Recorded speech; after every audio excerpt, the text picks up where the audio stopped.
Witam serdecznie. Chciałbym Wam pokazać, jak mniej więcej ja sobie podłączyłem fotowoltaikę, te moduły. Oczywiście tutaj jeden kabelek w tą stronę biegnie do góry. Tutaj chodzi o uporządkowanie tych przewodów. Drugi z drugiego biegnie sobie na dół.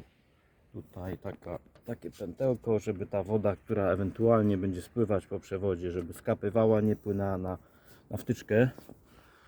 Wtyczka jest tutaj z tyłu, jest powyżej, nie w dolnej części rury, bo oczywiście po tej rurze też woda może płynąć sobie w niższe punkty.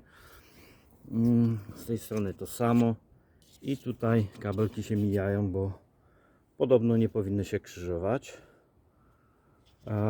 Jeśli to źle wykonałem, to proszę o słowa krytyki i sprostowanie mojej niewłaściwej wiedzy, sprostowanie tego. W każdym razie ktoś sugerował, że trzeba zwijać w kłębka, żeby było ładnie uporządkowane. Z tego, co gdzieś doczytałem, to akurat jest niewłaściwa metoda tych przewodów fotowoltaicznych. Nie powinno się zwijać w kłębek. Ale jeśli się mylę, to proszę sprostujcie mnie, bo też nie chcę nikogo w błąd wprowadzać. Ciągle się uczę czegoś nowego. No i ja to tak sobie tutaj popodłączałem, tak te przewody uporządkowałem.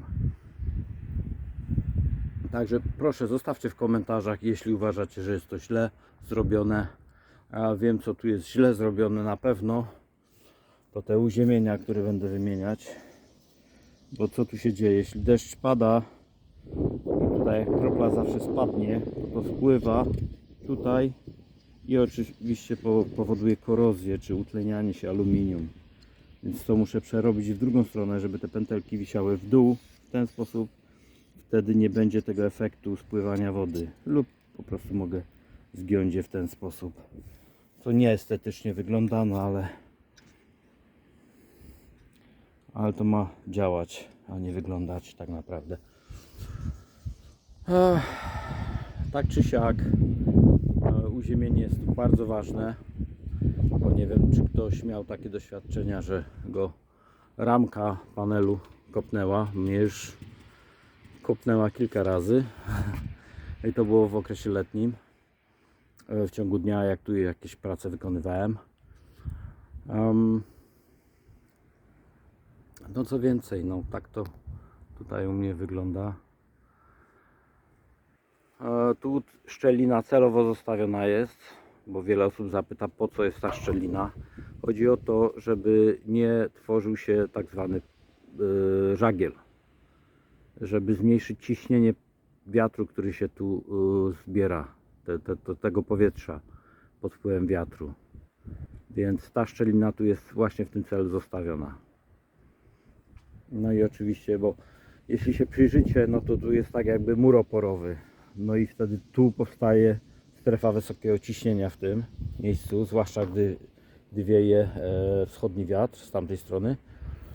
No to tutaj powstaje właśnie strefa wysokiego ciśnienia. No i trzeba te odstępy zostawić. I tu widzicie, też spory odstęp jest zostawiony, bo mogłem to zrobić ponad murem częściowo. No ale z moich doświadczeń miernych, no wynika, że tak jest lepiej po prostu. I to wszystko na dzisiaj. Tutaj w skrzyneczkach wszystko działa. O kurczę, a to na szczęście nie ze środka, tylko tu z poduszczelki się wylało.